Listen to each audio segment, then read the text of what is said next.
world's cocoa supply? And did you know that these same countries, produce less than 1% of the world's chocolate production? And did you also know that Côte d'Ivoire is the world's largest producer of cocoa beans? To date, no large-scale chocolate manufacturer has ventured into production in the African continent. However, we hope to change this. What if we could move the entire chocolate production to the cocoa-producing countries? What if we could make the cocoa sector and chocolate production an attractive sector for the youth, and revolutionizing the value distribution in cocoa? What if we could provide a global manufacturer like Nestlé with a business opportunity to become a pioneer in both ethical and sustainable chocolate production? So this is precisely our innovation. Now, we want you to reach beneath your chair to the top right-hand side, and there you will find our prototype.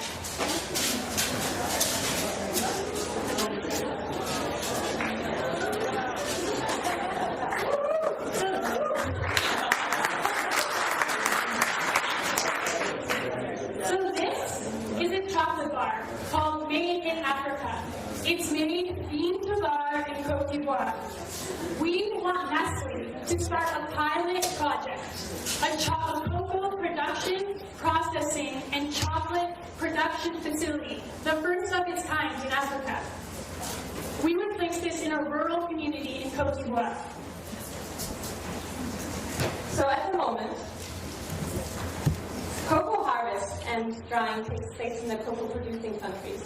Usually the produce is then shipped off to a continent like Europe, where the processing and the chocolate manufacturing takes place.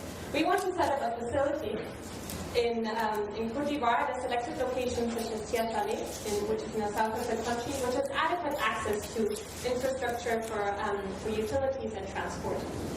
This facility would produce chocolate bars, and it would also efficiently use its byproducts, such as the cocoa husks and rejected cocoa beans, which could be used for biomass energy production. In addition, we could use the cocoa husks to produce the chocolate wrapping for the wrapping for the chocolate bars. So our innovation addresses several of the key challenges, constraints in the supply chain. First, it addresses the problem of farmers receiving a low price for their harvest. Secondly, it addresses the problem of side selling. So these actors, the pisteurs and the crémants, we classify these actors as side sellers or alternative buyers or entrepreneurs.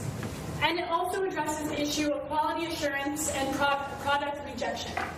Namely, this occurs between the cooperative and domestic exporter level.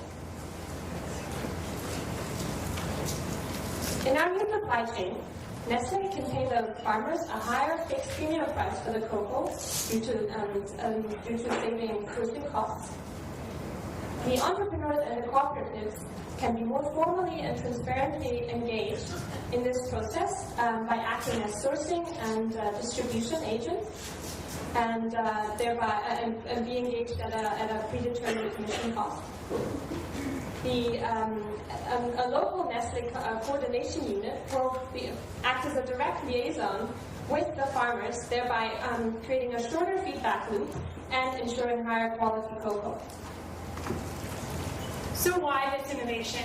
As we mentioned before, it will increase farmers' wages. We can guarantee a price premium at the farm gate where the cocoa is produced. It will also bring manufacturers and farmers closer together in the supply chain. Thirdly, it will facilitate training and employment of local youth.